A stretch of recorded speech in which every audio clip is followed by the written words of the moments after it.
ఒకరుంటే ఒకరికి, ఇద్దరుంటే ఇద్దరికి, ముగ్గురుంటే ముగ్గురికి, నలుగురుంటే ఏకంగా 60,000 రూపాయలు ఇస్తానన్నాడు చంద్రబాబు గారు.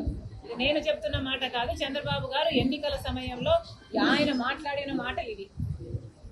మరి నలుగురు బిడ్డలుంటే 60,000 ఇస్తానన్న చంద్రబాబు గారు ఒక్క బిడ్డకైనా కూడా, కనీసం ఒక్క బిడ్డ వేసుకున్నా కూడా 84 లక్షల మంది తల్లులు ఎదురు చూస్తున్నారు. ఒక్క బిడ్డకి వేసుకున్న కుటుంబంలో ఒక్క బిడ్డకి ఇచ్చినా 15,000 రూపాయలు.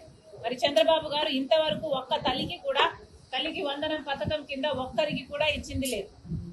సూపర్ 6 లో భాగంగా తల్లికి వందనం పథకం మీద కూడా చంద్రబాబు గారు మోసమే చేశారు. నిరుద్యోగుల కోసం 3,000 రూపాయలు నిరుద్యోగ వృత్తి ఇస్తానన్నాడు చంద్రబాబు గారు. దాదాపు 50 లక్షల మంది బిడ్డలు ఉద్యోగాలు రాక ఇంతవరకు ఎదురు చూస్తూనే ఉన్నారు.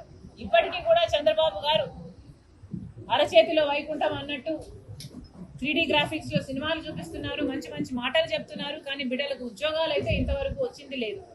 కాబట్టి నిరుద్యోగ వృత్తి అయినా ఇవ్వాల్సిన అవసరం ఉంది.